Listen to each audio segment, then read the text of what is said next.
Hola, yo soy Patricia Kolesnikov, soy periodista. Tengo el enorme honor de presentarles hoy a dos grandes escritores, que son Javier Cercas y Salman Rushdie, en esta edición tan extraña de la Feria del Libro de Guadalajara. Es una alegría para mí estar, pero digamos estar, con Salman y con Javier, pero también es una pena, porque es una pena estar aquí en Buenos Aires hablando con ellos. Uno está en Barcelona y el otro está en Nueva York. Quien conozca un poquito la Feria de Guadalajara sabe todo lo que se pierde. Pero bueno, pensemos en lo que se gana también, que es la posibilidad de estos cruces intercontinentales. Nuestro tema hoy va a ser el poder de las historias, el peso de lo que nos cuentan, el peso de lo que contamos, cómo circulan los relatos en nuestra vida, cómo nos impactan. Basta verlos a ellos para saber que no tiene un peso carnal. Pero como no somos bidimensionales, aunque parezcamos, voy a empezar preguntándoles, primero, la gran pregunta de la época, que es ¿cómo están? Y cómo ven a los que están a su alrededor. ¿Quién quiere empezar? ¿Quieren que digo yo? Por favor, bueno, Salman, que es nuestro invitado a la lengua. eh, Well, I'm well, thank you. I was not well because I actually had the coronavirus um, quite early. I had it in March, mm, and mm, for a couple of weeks. I was fortunate in that I did not have the worst version. You know, I didn't have the breathing difficulties. You know, which are the most dangerous thing. But I was sick, and now I'm in the fortunate position of having antibodies. of course. So so for me, that's, but I mean, of course, here in the United States, there's a calamity. You know, where now over 240,000 people are dead, you know, and that number is rising every day. So it's a very sad moment in America, but we hope there are better days to come starting on January the 20th. ¿Y cómo estás con la situación de estar medio encerrado y con esta extraña normalidad que estamos aprendiendo a vivir? Well, you know, we're all doing it the best we can. You know, I mean, that's I think true of everybody in the world right now. Everybody is trying to get through this, and I mean, I guess for a writer, in one way, there's a possibility of going on with your work. You know, because we do the work at home anyway, if we're fortunate. So, um, but actually, I found it quite. The first half of the year, I found it very difficult to work. Uh, it didn't seem to be a moment to work. Um, and I tried to begin things and I threw them away, and etc. Now I think finally the work begins again, you know. So, uh, and hopefully next year the world begins again. Esperemos. Y Javier, ¿vos cómo estás? ¿Y cómo la pasaste? ¿Y cómo ves a la gente? Yo he tenido más suerte que Salman porque no he padecido la enfermedad, nadie a mi alrededor la ha tenido, nadie de mi familia, todo el mundo está bien. Y eh, yo, la verdad es que he dicho alguna vez que si esto no fuera una catástrofe colectiva, para mí hubiera sido una bendición personal. Esto ya sé que suena muy mal, pero a veces la verdad suena mal. Por eso a la gente le gustan tanto las mentiras, ¿verdad? Quiero decir, la catástrofe es incalculable, es tremenda. Yo a veces pensaba, en España, durante el peor momento de la crisis, la ratio diaria de muertos era más del doble que en la guerra civil. Uf. O sea, es brutal, pero es así. La catástrofe, digamos, en términos de mortandad, pero también en términos económicos. Mm. Eh, pero es verdad, para mí, Salman un poco lo insinuaba ahora. Yo creo que para un escritor una situación así es mucho más fácil de llevar, porque al fin y al cabo la vida de un escritor es una vida de encierro, ¿verdad? Nos dedicamos a estar en casa, a leer, a escribir, a ver películas, a pensar en las musarañas y entonces para nosotros es más fácil, ¿verdad? Llevar una situación así que para mi mujer o para mi hijo que están acostumbrados a salir, por ejemplo, ¿no? O para tanta gente. Yo tengo que decir que sí he podido trabajar. Por eso he dicho que para mí ha sido una bendición personal, porque no he viajado, me he dado cuenta de que yo viajaba demasiado, muchos festivales y muchas promociones de libros y muchas cosas de este tipo, y ahora me he quedado en casa. Y además con una sensación, con la sensación de que lo mejor que podía hacer era quedarme en casa. Lo más útil que podía hacer en fin, para que esto pasase, ¿no? Para que esta situación acabase, era quedarme en casa. Entonces, la verdad es que he trabajado mucho y que, en fin, he trabajado como hacía mucho tiempo que no trabajaba. No me ha perturbado la situación general, aunque sabía que había, aunque soy consciente de que había una enorme catástrofe. Pero insisto, lo mejor que podía hacer era quedarme en casa, y es lo que he hecho. ¿Cómo está la gente ahí? O sea, pienso Barcelona, ¿hace cuánto? ¿Hace un año? ¿Hace un año y medio? Estaba en la calle gritando y como agitando el tema de la independencia y ahora está todo el mundo guardado. ¿Cómo ves a la gente? Yo creo que la gente está más o menos en todas partes igual. El otro día fui a Madrid, donde los restaurantes están abiertos, los bares están abiertos. En Barcelona todo está cerrado. Y la sensación es una sensación fantasmal, de pesadilla. Cuando seguro que a Salman le ha ocurrido mucho estos días, nos han preguntado a qué se parece esto. La gente ha hablado mucho de La peste de Camus, por ejemplo, que a mí me parece la novela más floja de Camus. Y que además no trata de la peste, trata del nazismo, ¿verdad? A mí lo que me recuerda a esta situación son las novelas de Kafka. Esto es lo más parecido a las novelas de Kafka, es decir, nadie ha dado mejor que Kafka la textura de una pesadilla. Y esto tiene la textura de una pesadilla. Tú vas al aeropuerto y es un lugar fantasmal, donde no hay nadie. Vas a una estación de tren y hay poquísima gente. Paseas por Barcelona, todo está vacío. Es una sensación de pesadilla, es de irrealidad completa, ¿no? Es muy raro, creíamos que estábamos vacunados contra las epidemias, sabíamos que la historia es una historia de epidemias, que no somos los primeros que padecemos estas cosas, pero creíamos que la ciencia, que la tecnología nos había vacunado contra esto. Era una idea ridícula, ¿no? Una idea muy ingenua. Sí, un poco una trompada a nuestro narcisismo global, ¿no? El narcisismo siglo XXI. Eh, Sí, bueno, sí. eh, veo que están más o menos ahí bien y quiero empezar a entrar en tema y preguntar un poco, de alguna manera entraste en tema igual, si la literatura nos ayuda a ver la realidad, si hay algo que se ve mejor en la vida porque está en los libros, porque hay una novela que puede ser completamente ficcional y ayuda a pensar en la realidad. Salman, ¿vos pensaste en esto alguna vez? ¿Te pasa?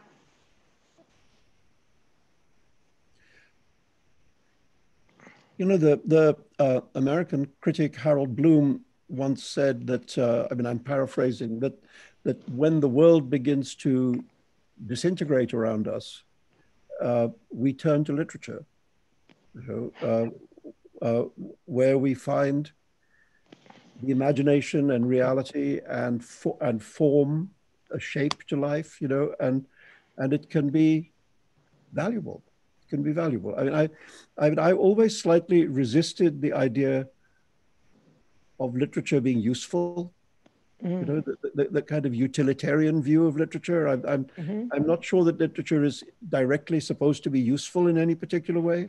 You know, but I think it does allow people, readers and writers, communing with each other, to keep a hold on what is real, you know, on what the world is.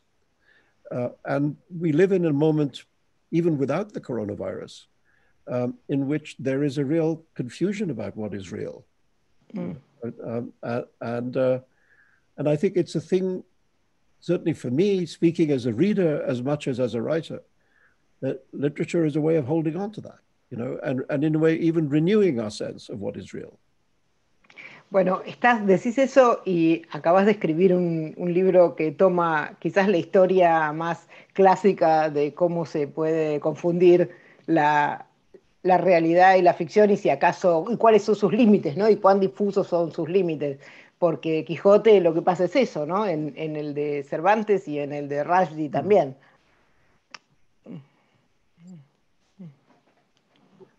Yeah.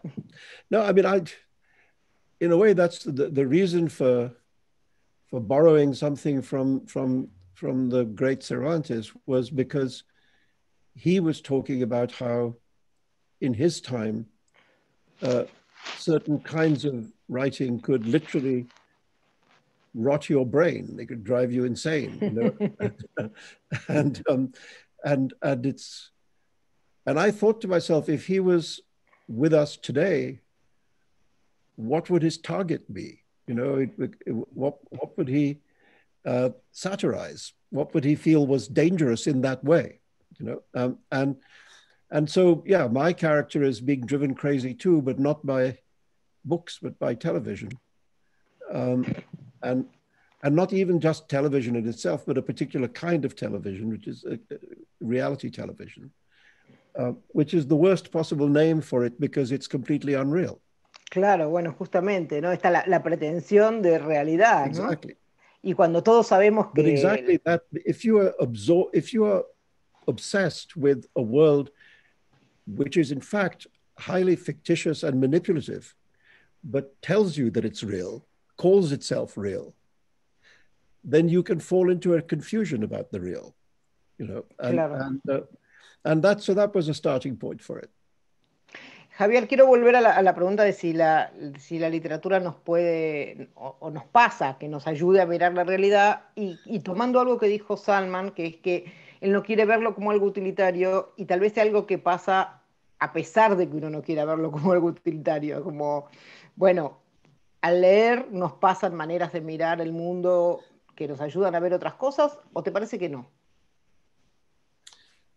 Mira, yo también crecí como Salman, con un gran escepticismo hacia esa idea de que la literatura fuera útil. Es decir, cuando yo era joven, feliz e indocumentado, como diría García Márquez, yo creía que la literatura era un juego, ¿no? Un juego sofisticado, intelectual, placentero, pero nada más. Bueno, hoy estoy totalmente seguro de que la literatura es útil. Esto a los escritores nos cuesta mucho decirlo, porque claro, se supone que lo que hacemos es útil, ¿no? Entonces nos cuesta mucho decir que lo es, pero lo es sin la más mínima duda, en mi opinión. Habría que definir en qué consiste lo útil, ¿verdad? Pero entender la realidad es útil. El placer en sí mismo es útil. Claro. Eso ya es útil. O sea, la literatura, para mí, es útil siempre y cuando no se proponga serlo. Si se propone ser útil, entonces se convierte en propaganda o pedagogía y deja de ser útil. Esta es la gran paradoja. Pero por supuesto que leyendo las novelas de Salman Rushdie entendemos cosas y que desde ese punto de vista son enormemente útiles para entender la realidad.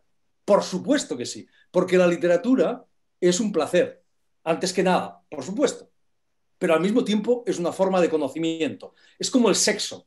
El sexo, antes que nada, es un placer, pero también es una forma de conocimiento de los demás y de uno mismo. Con la literatura ocurre exactamente lo mismo. ¿Cómo no va a ser útil el Quijote? ¿Cómo no va a ser útil el Quijote? Por supuesto. El Quijote es un libro que nos cambia el mundo, que ha cambiado el mundo. Esto no tengo la más mínima duda. ¿Por qué lo cambia? Solo mencionaré una cosa. Porque inventa, más que inventarlo, crea un género en el centro del cual hay una cosa que se llama ironía. Y Salman está totalmente de acuerdo conmigo, estoy seguro, en que puede haber alguna novela sin humor, tal vez, pero no sin ironía. la ironía entendida en el sentido de Cervantes. Quien mejor lo definió para mí es un gran escritor, un gran crítico alemán romántico, Schlegel. Le llamaba la forma de la paradoja, ¿no? La ironía es la forma de la paradoja. ¿Qué quiere decir eso? Es muy sencillo. Don Quijote está totalmente loco, totalmente loco. Debería estar en un sanatorio psiquiátrico, ¿verdad? Está como una cabra, como se dice en español. Bien, pero al mismo tiempo es un hombre absolutamente lúcido. Es un hombre capaz de pensar con la mayor inteligencia acerca de las cosas más complejas, la justicia, todo, ¿verdad? Eso es la ironía. Una cosa puede ser dos cosas a la vez. Don Quijote es un personaje ridículo, grotesco. La gente se ríe de él, pero al mismo tiempo es un personaje heroico, un personaje trágico. Es, como dice un gran poeta nicaragüense, el rey de los hidalgos, señor de los tristes. Es las dos cosas a la vez. Eso es la ironía. Y eso es una forma de conocimiento absolutamente insustituible, ¿verdad? Eso es lo que más odian, bueno, los fanáticos, como saben mejor que nadie Salman, odian la alegría, odian el humor, pero lo que más odian es la ironía. Y por eso odian las novelas, porque muestran que la realidad es poliédrica, que las verdades pueden ser verdades contradictorias. Bueno, eso es una forma de conocimiento que la novela, con la que Cervantes revoluciona nuestra visión del mundo, y es la forma de conocimiento propia de la novela. Y eso Claro, es no solo útil, es extraordinariamente útil. pensaba que la seriedad también está vinculada a la obediencia, ¿no? Uno es serio, dice, obedece, toma las cosas como son, y la ironía siempre es un poco como urticante, ¿no? Como ir rascando donde pica. Y me pareció que Salman quería decir algo, lo vi así como con cara. Yeah, I mean, speaking for myself, I find it hard to fully embrace books which lack humor. You know, Yeah. I mean, there are some very great writers whose work is entirely without humor, you know, and I find I find them difficult, you know, for that reason. Yes. I mean, George Eliot, gigantic writer, you know, but utterly humorless, and to my mind, that's a problem. You know, I mean, I understand because before the fans of George Eliot descend upon me, you know, I'm not denying her genius. You know, I'm simply saying that as a reader, it lacks that dimension for me. You know, and I think you're right. There's something radical about humor.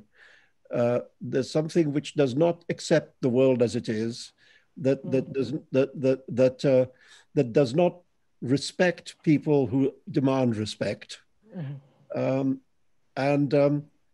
can be playful with the world, as you say, you know, Javier, as you say, in a way that, you know, people who are authoritarian always loathe it. You know, humor is the thing that authority cannot bear. You know, and that, I mean, I'm just thinking about going back to usefulness. Maybe it's the word useful that is not useful. Yeah. Está bien. Hay que redefinir la palabra utilidad. Claro, la novela no sirve para detener la pandemia, por ejemplo, ¿verdad? No sirve para cambiar el mundo como lo cambia la política, ¿no? Esta es una visión ingenua y además perniciosa que tenían los escritores comprometidos, digamos, de los años 60, ¿no? Los escritores, la literatura engagée. Pero eso es un error. Es decir, eso no significa que la literatura no sea útil. Tampoco significa que no cambie el mundo. Claro que cambia el mundo. Ahora leí una cosa que me hizo mucha gracia. Borges fue al Sáhara y entonces cogió un puñado de arena, la lanzó al aire y dijo: he modificado el Sáhara. Sí, pues bueno, es muy borgiano. Claro, Tiene, la literatura no y lo dice cambia en el serio, mundo. y lo dice en serio, y lo dice en serio, y tiene un fundamento filosófico para decir eso. Claro, claro. Entonces, la literatura, todos los lectores sabemos que hay libros que nos han cambiado. Quien no sabe eso no es un buen lector, ¿no? Es lo que decía Kafka en aquella carta tan famosa, ¿no? Un gran libro es un hacha que rompe el mar de hielo que llevamos dentro, ¿no? Y nos revoluciona, nos cambia la percepción del mundo. Eso es lo que hace la gran literatura. A eso aspiramos a hacer con los lectores, ¿no? Que después de leer un libro nuestro vean las cosas de otra manera, ¿no? Y claro, y todos hemos experimentado eso con determinados libros, ¿verdad?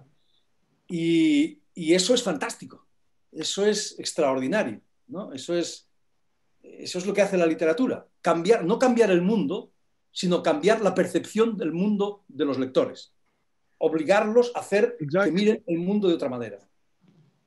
Uno por uno, ¿verdad? I think, the question of books that we love, I mean, how many books are there in a lifetime that we could say we genuinely love those books? Yeah. It may not be a very large number, and no. I think it'll be a different number for everybody, but it's never it's not hundreds of books, no. It's a small number. And those books, as you say, become part of our way of seeing the world. Our vision of the world is shaped to some degree, greater or lesser degree, by the books that we love. Salman, ¿podés nombrar alguno de esos libros para vos? Uno o dos de los libros que vos decís, yo los amo y me cambiaron la manera de ver el mundo. And there are new books, I mean, recently in the days when it was still possible to travel, I was in Lübeck, the hometown of Thomas Mann, and I was shown the house in which the great novel Buddenbrooks is set. And it made me, to see the Buddenbrooks house was so moving that it made me go back to this book that I hadn't read since I was like 21, and first of all, I felt I understood it much, much better being older than when I was young.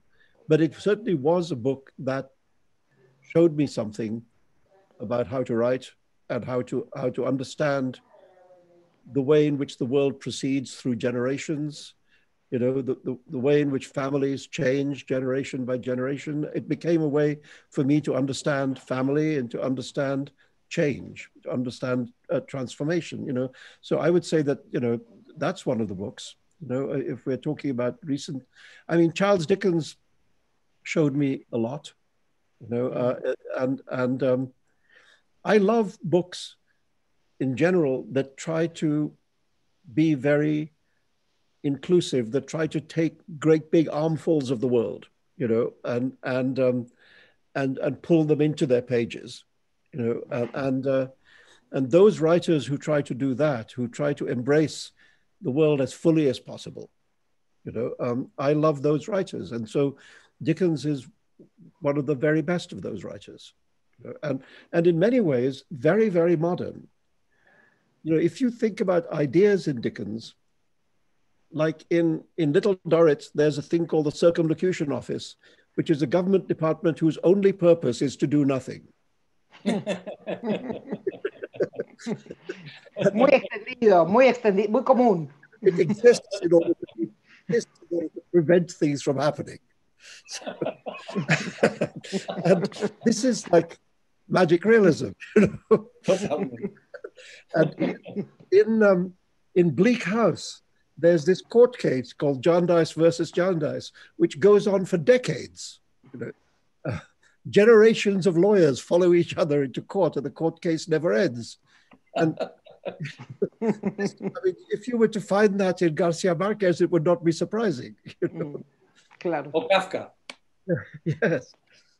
Or in Kafka. So there are many ways in which Dickens speaks to us directly, not as a writer from the past, but as a writer from the present. So, yeah, let me say Thomas Mann and Dickens. Bien, y Javier, ¿vos tenés los tuyos? ¿Esos libros que amás y que te cambiaron la cabeza?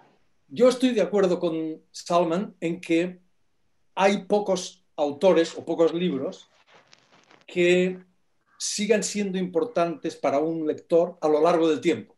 Creo que hay muy pocos. Es decir, un libro puede ser muy importante para una persona, para mí, en un momento determinado, pero luego deja de serlo.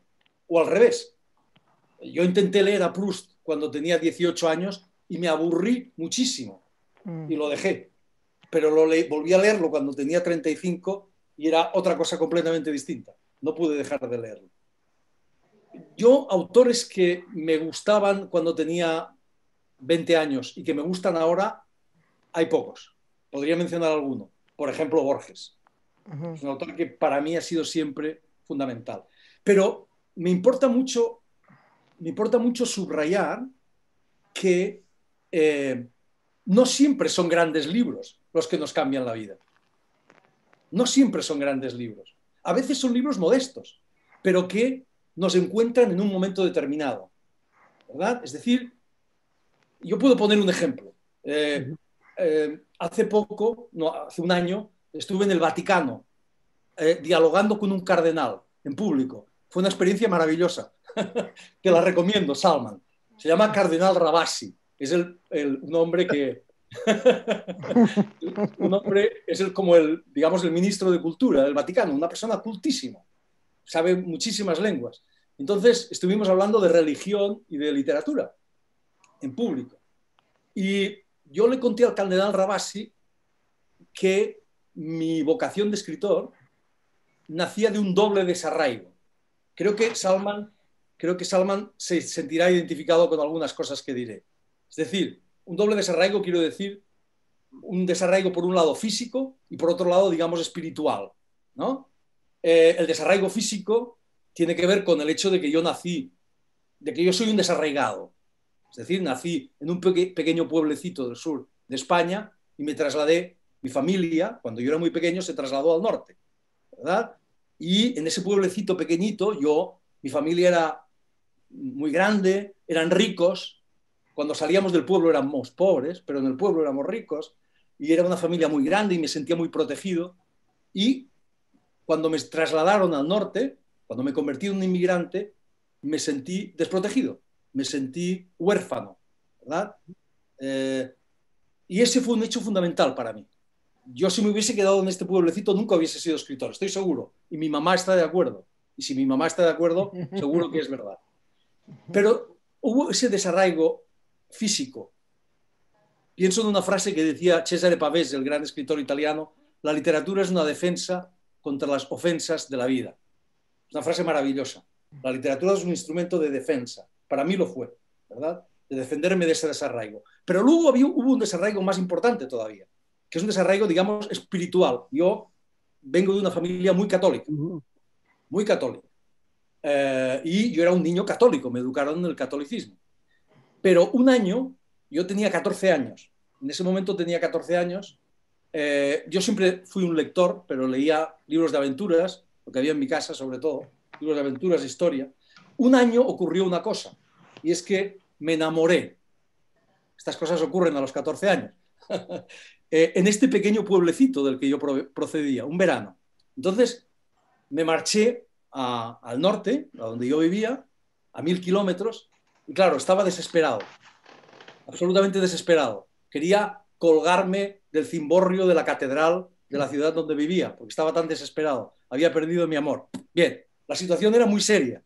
Y entonces fui a buscar el libro más serio que encontré en mi casa, con tan mala fortuna que resultó ser un librito que Salman no habrá oído mencionar, de un escritor que no sé si habrá oído mencionar, que se llama Miguel de Unamuno. Miguel de Unamuno, un escritor español. Borges lo consideraba el gran escritor español de su época. Lo conoces. Un filósofo, intelectual, todo, ¿no? El libro era muy pequeñito y se titula San Manuel Bueno Mártir.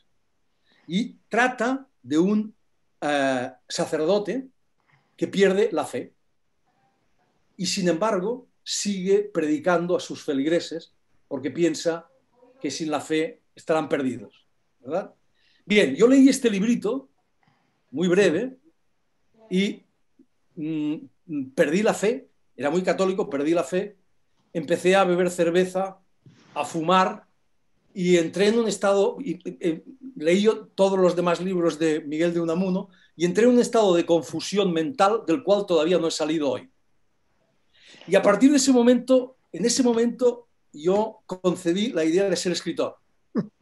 Concebí la idea de ser escritor. Es decir, para mí, la literatura, gracias a este pequeño librito, y después los libros de Unamuno, que leí todos en un estado de febril, yo creo, esto es lo que le contaba al cardenal, que estoy seguro, vamos, que para mí la literatura fue una especie de sustituto de la religión, de las seguridades que busqué en la literatura, no es que lo fue, busqué en la literatura un sustituto de las seguridades, del confort, ¿no?, que te ofrecía la religión, una especie de antídoto contra el desarraigo geográfico y el desarraigo espiritual. Por supuesto, esto fue un error, obviamente, porque la literatura, la novela en particular, nunca te ofrece las seguridades que te ofrece la religión. Por supuesto que no es lo contrario. Las verdades de la literatura, de la novela en particular, son siempre, como decía antes, ¿no?, ambiguas, poliédricas, ¿no?, tornasoladas, ¿no? Pero eso es así. Es decir, un libro que no he vuelto a leer, no lo he vuelto a leer, y no sé si es una obra maestra, no lo sé, pero lo leí en determinado momento y a mí me revolucionó, me cambió la vida. Y ahí descubrí, entre otras cosas, mi vocación de escritor. Esto ocurre. That's so interesting. In so many ways, I feel a real deep connection with what you're saying. Partly because of the first part of what you're saying, which is the question of uprooting. Yes. You know? In my case, it was over a larger distance, you know, and I mean, I remember growing up in Bombay as it was then, and people like me still call it Bombay. We think of Mumbai as a fake name, you know, in the way that Saigon is not really Ho Chi Minh City. Bombay is not really Mumbai. Anyway, I grew up there and I was very happy there. I had a happy childhood. And I loved it, you know, the city that was my home. And yet, when my father asked me if I wanted to go to school in England, which I was not pressurized to do, you know, they weren't telling me I had to go. It was my choice. Something in me said, yes, I wanted to go, you know, and I now find it hard to understand why that was. You know, it's not that I wanted to get away from home. I was happy. You know, and yet some spirit in me wanted to go somewhere, you know? And then after I had gone, my parents sold our house. You know, I mean, like without consulting me, of course, because I was like 14, and I never forgave them. I mean, here I am now. I'm 73. I'm still telling the story. And so suddenly, the safe place, the place where I'd been born and raised and that I knew intimately, was not there anymore. You know? And then, you know, my life became in more than one place at once. And my family ended up in Pakistan. I didn't want to live in Pakistan. I ended up staying in England. And I really felt one of the things that made me a writer was the need to reclaim what was lost. And by a kind of beautiful coincidence, a lot of Bombay is a city that is built on land reclaimed from the sea. You know, it's originally there were 7 islands, and the British reclaimed the land in between in order to create this peninsula, which is what is now downtown Bombay. You know, so the city itself is an act of reclamation. You know, and I thought to myself that I have to make an act of reclamation to try and reclaim it for myself. You know, and that was really one of the things that pushed me to be a writer. The other question of religion also, because, you know, I of course, if you grow up in India, Pakistan, religion is everywhere. You know, many religions are everywhere.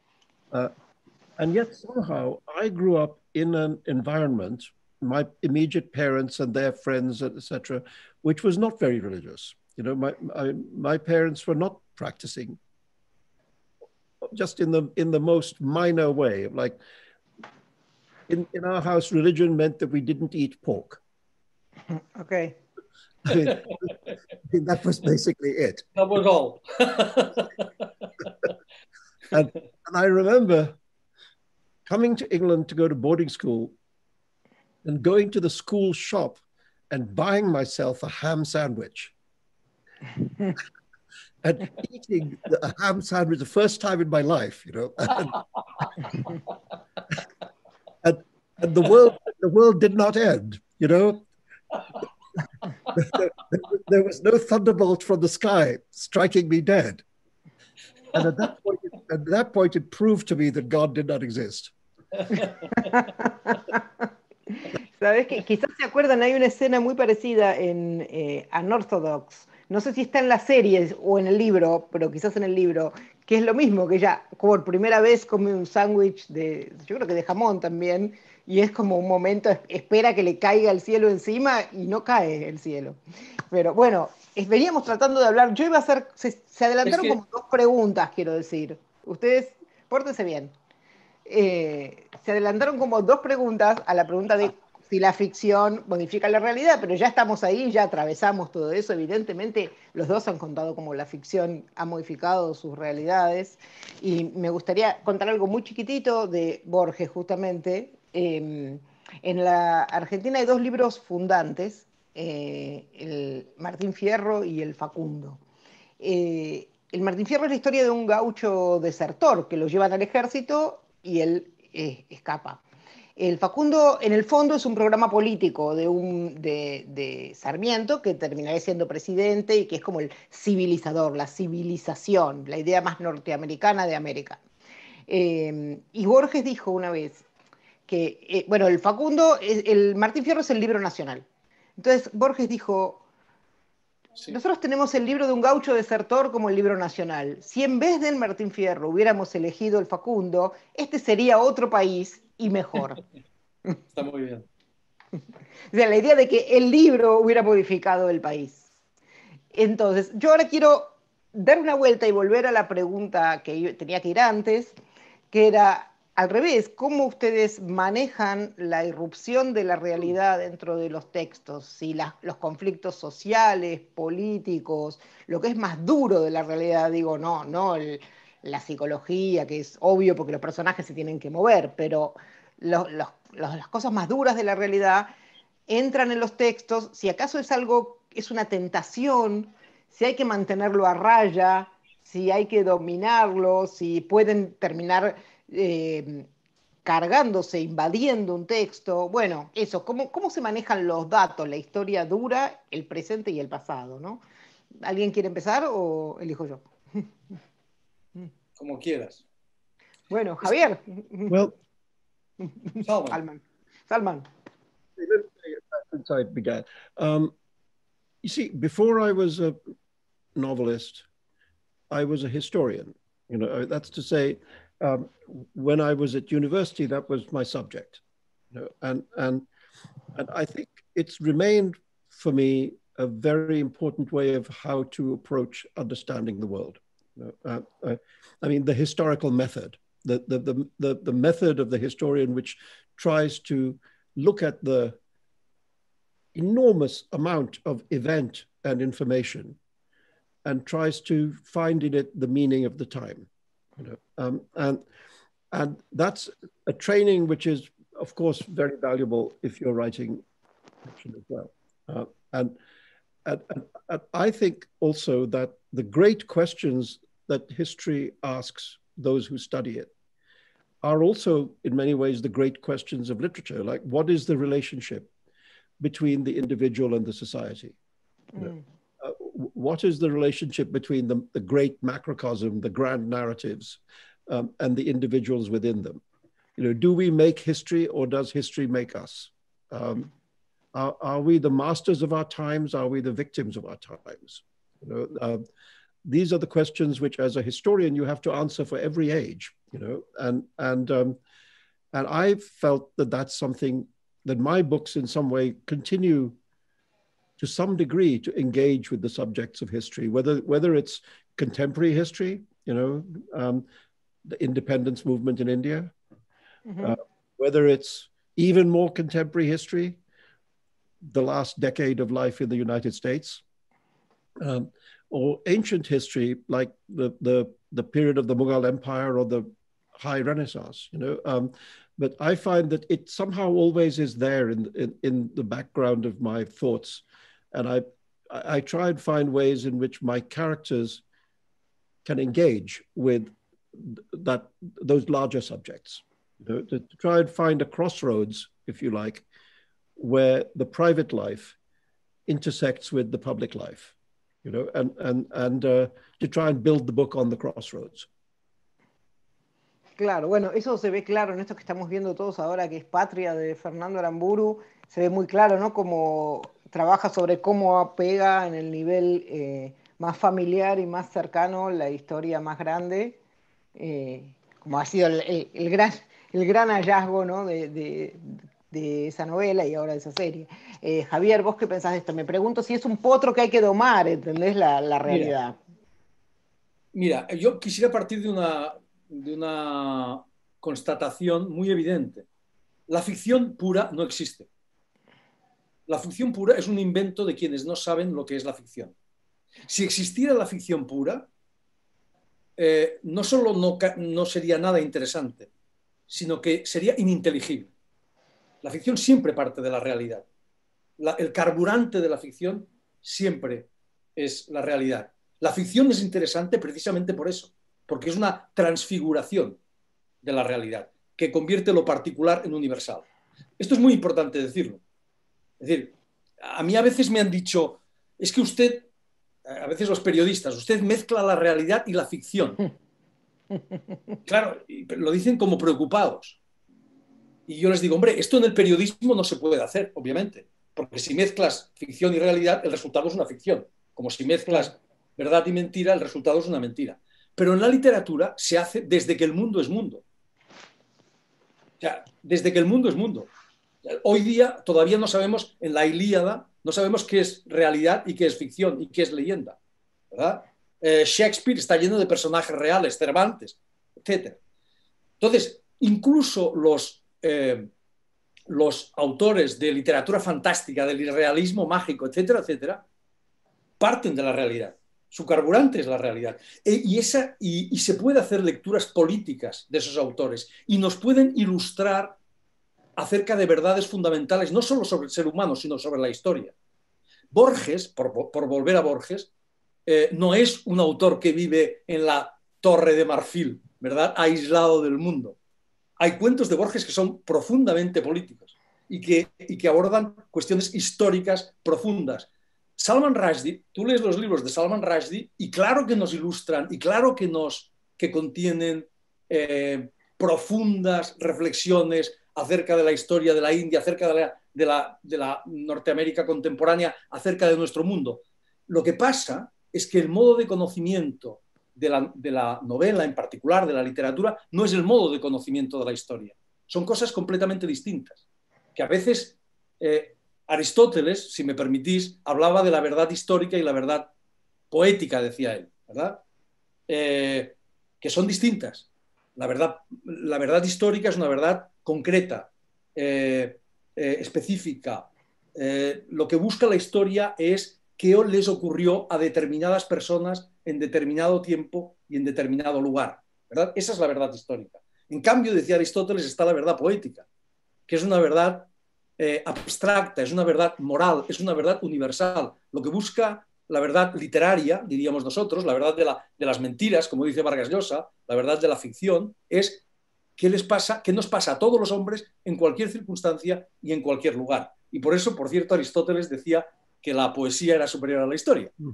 Pero, insisto, es decir,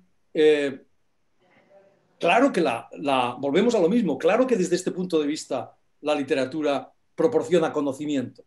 Pero, por supuesto, lo que pasa es que el tipo de conocimiento que proporciona es distinto. al que proporciona la historia, ¿verdad?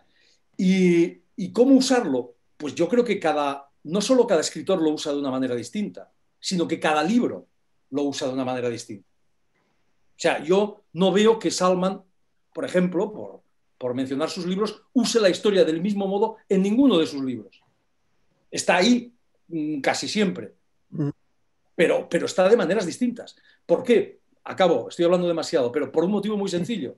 Porque para mí, al menos, no sé qué opina Salman, pero para mí escribir una novela consiste en formular una pregunta compleja de la manera más compleja posible. En eso consiste escribir una novela, ¿verdad? Y además no contestarla.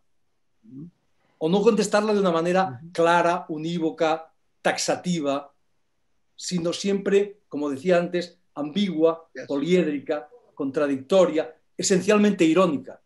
La respuesta es la propia búsqueda de una respuesta, la propia pregunta, el propio libro, ¿verdad? Entonces, cada novela consiste en formular una pregunta de la manera más compleja posible. Y como cada pregunta es distinta, la manera de formularla también tiene que ser distinta. No puedes usar la misma fórmula para dos novelas distintas. Por eso, el modo en que Salman, por ejemplo, o que yo, más modestamente, uso la historia, es distinto en cada libro. Es decir, en Anatomía de un instante no es lo mismo que en Soldados de Salamina o que en Terra Alta, mi último libro. Siempre aparecen de formas distintas. Y unas veces esa historia, la historia con mayúsculas, tiene más peso por el tipo de pregunta que formulas, y otras veces tiene menos peso. Pero en mi caso, y en el de Salman, casi siempre la historia está muy presente. ¿Por qué? Porque lo colectivo es una dimensión de lo individual. Porque no se puede entender a los hombres sin entender. Yo no me puedo entender a mí mismo sin entender a los demás. Porque no nos podemos entender como individuos sin entendernos como sociedad. Son las dos caras de la misma moneda. Yeah, I think something like the first page of my novel Midnight's Children, the narrator who says that he's going to tell you his life story, he says, to understand me, you have to swallow the world. You know, and I think that's right. We exist in a context. You know, the text has a context.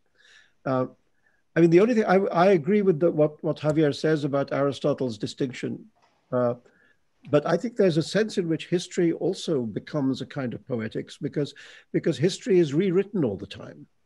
You know, every age rewrites the past according to its own obsessions. Totalmente.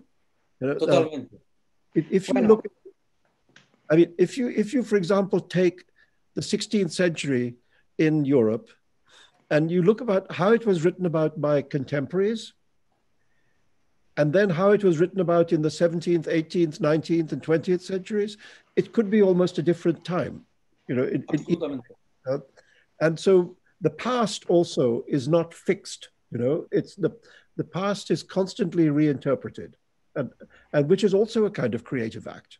You know, so these things are more alike than we think. You know? But I mean, for me, the beauty of literature is that it arrives at the truth through so many different doors. You know, history always has to go through the same door. You know, literature has 1,000 doors that it can go through in order to try to reach the truth, and that makes it. First of all, it makes it interesting to the writer because you can do different things each time, you know, and then hopefully keeps it interesting to the reader because you're not hearing repetitions. You know, you're hearing people come at the world in every possible different angle. You know, and for me, the point of entry into a book is always a crucial decision. You know, it's as if you have some kind of like a sphere, and you have to choose exactly how to slice through it. You know, and depending what slice you take through it, the interior reveals itself differently. You know, so for me, that the point of entry and the point of exit, you know, how the knife goes through the world, claro, is very important. Es la diferencia, estoy de acuerdo con Salman.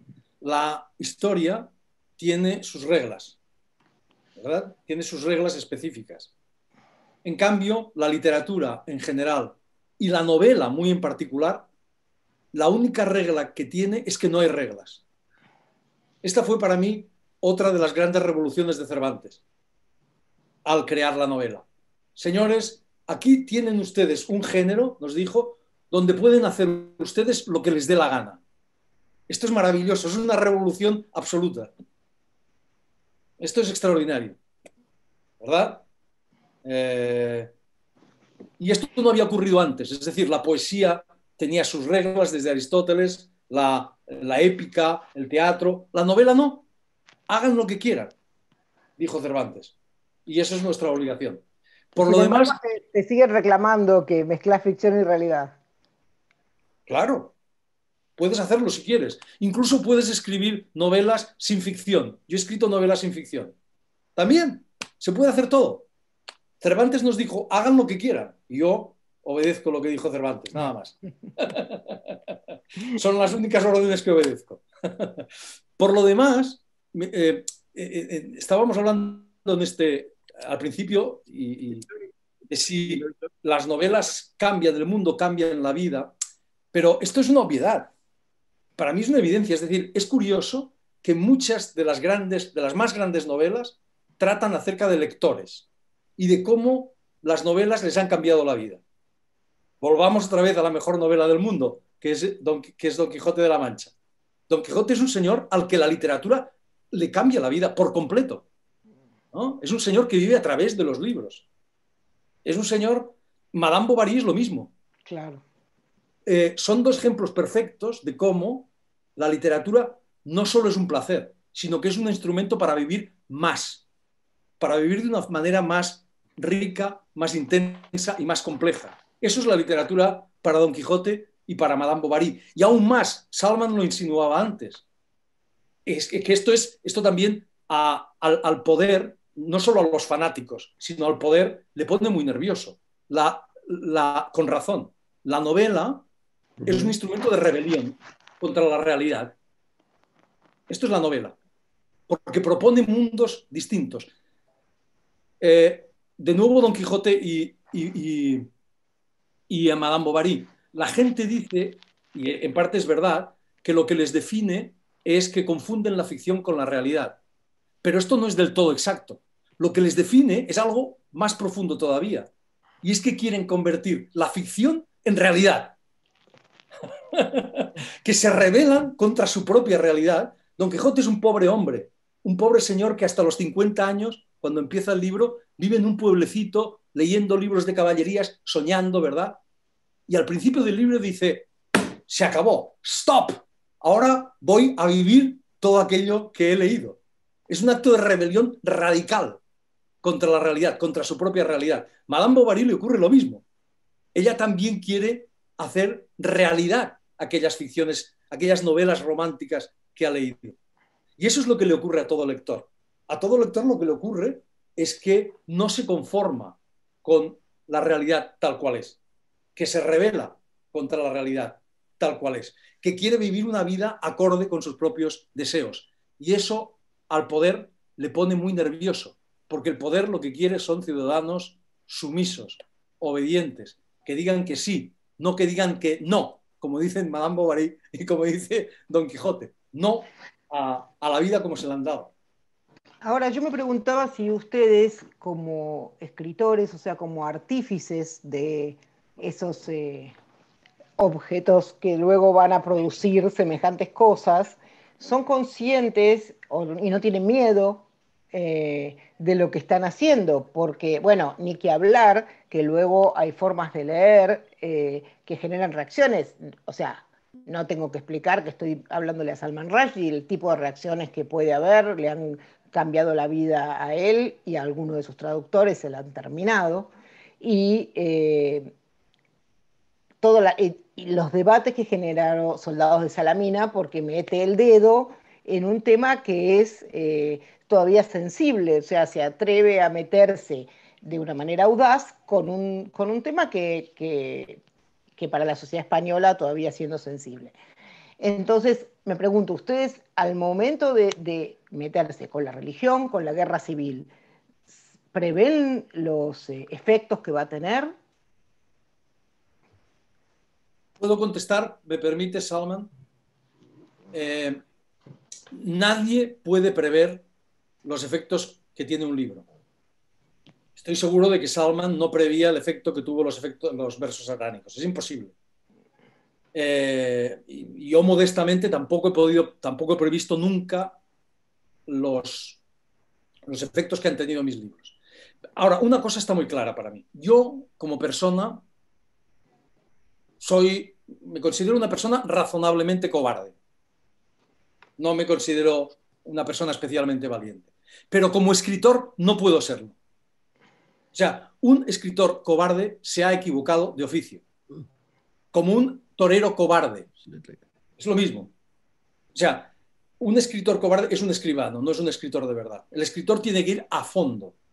Por supuesto que Salman Rushdie sabía que estaba tocando un tema delicado, muy delicado, no solo cuando escribió, estoy seguro, los versos satánicos, sino cuando escribió, en fin, muchos de sus libros. Midnight Children, sin ir más lejos, por ejemplo. Pero un escritor tiene que dejar el miedo en su casa. O sea, tiene que aparcar el miedo y tiene que ir al fondo, ¿no? Al fondo de lo desconocido para encontrar lo nuevo, como decía Baudelaire. Y eso es lo mínimo que se le puede exigir a un escritor. No digo nada más porque ahora quien tiene que hablar es Salman. I 100% agree. If you approach the art of literature from a condition of fear, just don't do it. Don't do it. Don't do it. You know? There are plenty of books. What we don't need is frightened books. There's no need for such books at all. And also, you know, if we just look back in time a little bit, many of the books we now consider to be our greatest masterworks were elicited a very strong reaction in their time. Madame Bovary, was, I mean, Flaubert was attacked violently for writing that book. Ulysses was considered in Joyce's own country by the Catholic Church so on to be obscene, you know, bordering on pornographic, which is very strange, I think, because Joyce's genius is very great, but I don't think it extends to arousing people sexually. But I'm saying that many books in their time were treated as if they were scandalous, you know, and unacceptable even, you know, and yet these are the books that have lasted down the centuries, and that we still have much to gain from reading them, you know. So if Flaubert had been frightened to tell the truth about Emma Bovary, we would have a book that is unimportant, you know. If Joyce had been too scared to talk about the reality of his world, we would not read this book anymore. You know, the literature comes from a kind of fearlessness. I mean, I agree with Javier. I'm not a particularly courageous human being in my daily life, you know. But on the page, there's nothing else to be. There's nothing else to be. You can't, if you're going to do this work, it's the only way you can do it. That you have to say what you have to say, and then you have to hope that people understand and respond and appreciate it. You know, that's the gamble of literature, is that you sit by yourself and you make your work, and then you offer it to the world, and the world makes of it what it will. You know, if you're lucky, then the world responds well, and if you're unlucky, the world responds badly, and sometimes it does one after the other. You know, sometimes the book that is rejected first will be accepted later. You know, and so, yeah, you can't. It's actually not possible to guess what the response of a book will be. It's so you may as well just do the best you can and then leave it at that. I think. Self-censorship is the death of literature. I really think if you're in that kind of spirit, whether it's because of physical threats or whether it's because of the world we now live in which there can be like kind of cultural anathemas that are offered against certain kinds of expression. I mean, cancellation, I mean, all of that stuff, Yeah. I think, Javier and I were too old to cancel.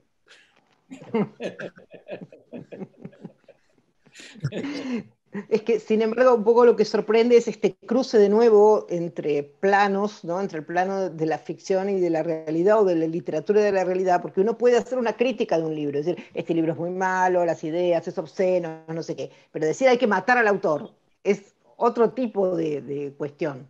Quizás un poco lo que sorprende es ese salto que se ha dado con Rushdie y luego con los historietistas, ¿no? Por ejemplo. Quizás Pero yo eso creo, es lo que... Sí. si me permites, yo creo que un escritor de verdad, no busca provocar.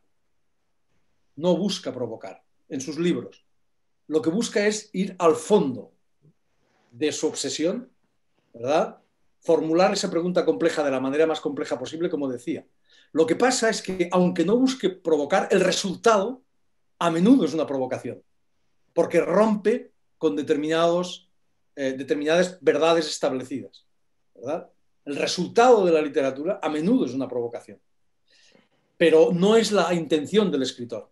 Igual que de la literatura puede aprenderse mucho, pero no porque el escritor busque enseñar. El escritor no busca enseñar, en mi opinión, ¿verdad? Si busca enseñar, la literatura se convierte en propaganda o pedagogía y deja de ser gran literatura. Esta es la paradoja, de nuevo, de la literatura. Yeah, there's a thought I've always liked by the American Nobel laureate Saul Bellow, who said at one point that he said literature has deep business at the roots of humanity, and that's what it is. You try and go as deep as you can to the root of things, and not everybody wants you to go to the root of things. No. A lot of people would prefer that you don't go there, that you stay on the surface. A question that is often asked of writers is, why don't you just tell us nice stories? Why do you have to make trouble? Just entertain us, and yes, I mean, actually entertainment is a very important function of art. As Javier said earlier, pleasure is very valuable, and I would love to think that people get pleasure from what I write, but it's not only pleasure, or at least to my mind, there is a greater pleasure to be gained from books which go deeper. It's not just surface entertainment. It's not just people doing funny things, falling in love, out of love, like a Mozart operetta. But going deep, and trying to look at the roots of behavior, and the roots of the world as it is and as it might be and as it could be, and so on. So this is difficult work, and it's not just, we're not just performing for the entertainment of the masses.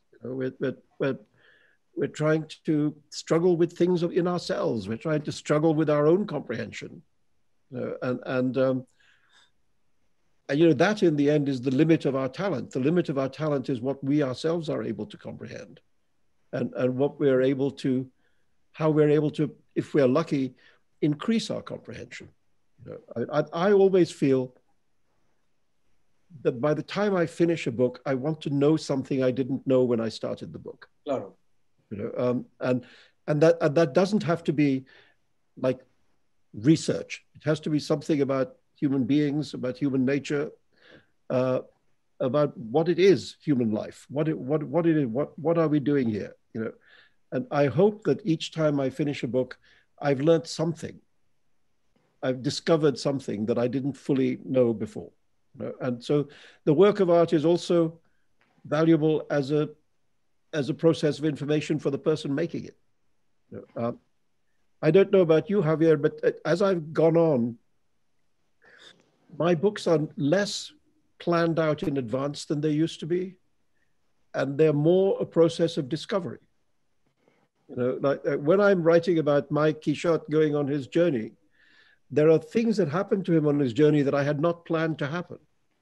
You know, that were discovered in the act of making the book, and I now have come to really enjoy that act of discovery, the act of creation as an act of discovery. You know, and the way I tell it to myself is that, you know, you can have two kinds of music. You can have the symphony where everything is scored, everything is written down, and you just have to play it. You know, and then you have jazz, you know, where there is, of course, a structure, but within that structure, there is enormous room for play and for discovery. I think, you know, when Miles Davis picks up his trumpet, he doesn't always know exactly the noise that's going to come out of it.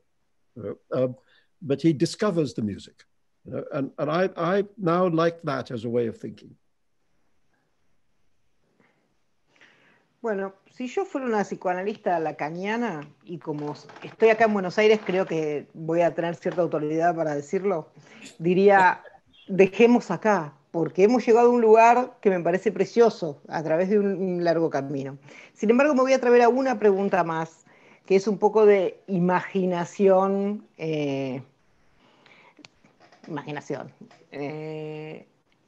respecto del mundo este que estamos viviendo, que parece tan literario, ¿no?, en sí mismo, que todo el tiempo vemos y pasan cosas.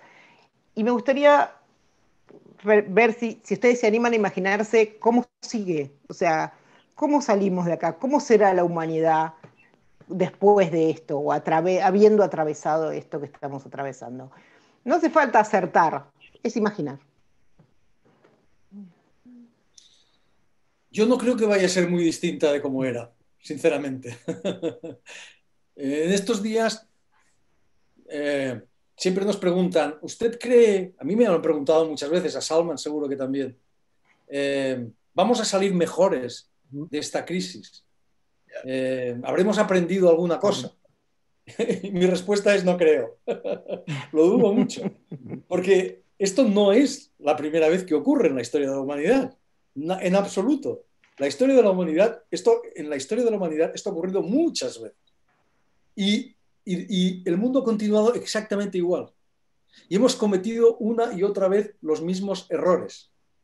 Hay una frase de Bernard Shaw que me encanta. Dice, lo único que se aprende de la experiencia es que no se aprende nada de la experiencia.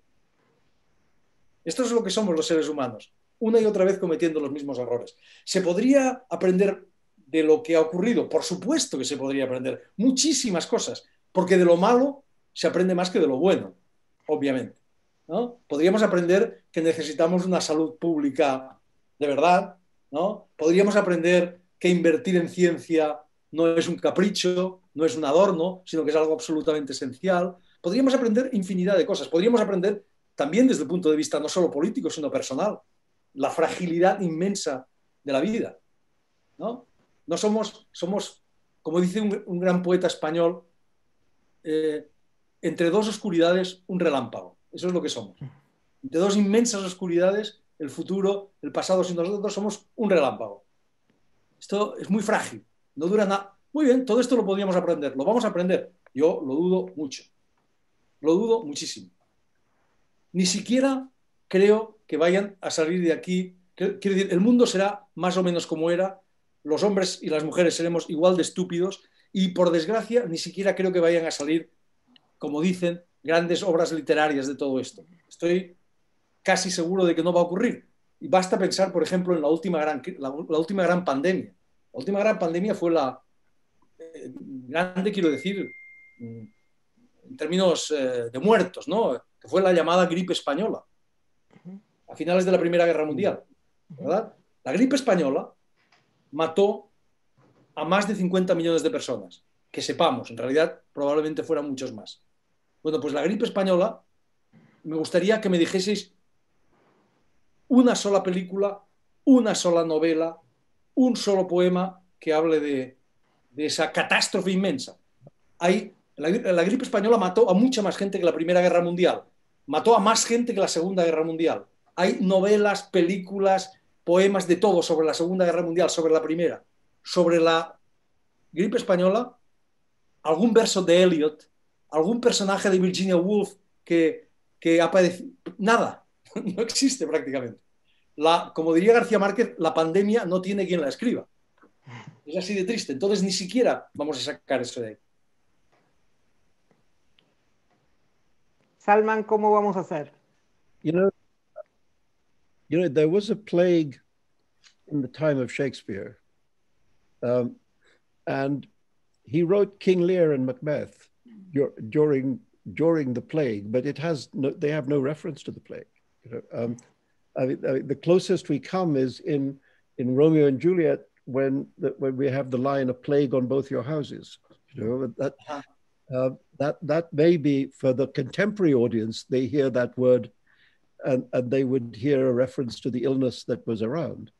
But in the most part, Shakespeare didn't write about it, even though there he was, Shakespeare. You know, I sadly agree with Javier. I think there may be small things that we learn.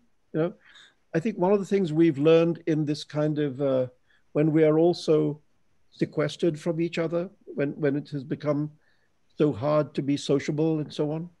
Mm-hmm. I think many of us have learned that that's okay. Es feo, eso es feo. We don't need to run around with everybody all the time, you know, and that the people who are actually important to us are few in number, you know, and those people we want it. But I think we may learn that we don't have to be so outgoing, you know, again, because this is, I mean, it's all right. You have time to think and you know, understand and etc. So I also think there's two things which prevent there being a great social change. One is that for ordinary people, what we want is to get back to normal. We don't want a revolution. We want our life back. Mm-hmm. And we want to be able to go to a restaurant, go on vacation somewhere. You know, ordinary life is what we want back right now, you know, and we don't want we're just going through a huge social upheaval as it is, you know, we don't want another one after it. So there's that instinct in human beings to say, you know, enough already, enough. All we want is ordinary life. And then, of course, there's the question of power. Power does not give itself up very easily.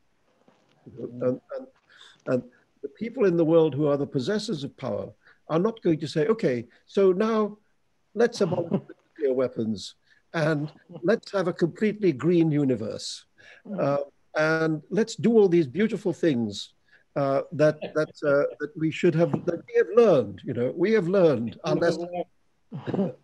And, you know, billionaires should give their money away. And dictators should surrender to the will of the people. So unfortunately, this is not how the world works, you know, and so I think partly because of the desire of power to hold on to power and the desire of ordinary human beings to get back to their ordinary lives, you know, these are not things that add up to a revolution.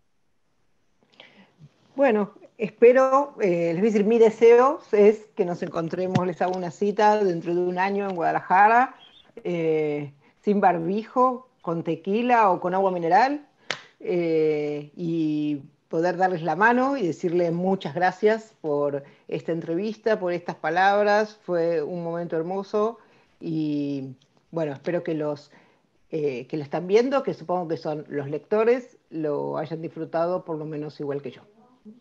Chao, gracias. Gracias. Thank you, Patricia. Wonderful to talk to you, Javier. Thank you very much, Salman. It was great. Bye-bye. Bye.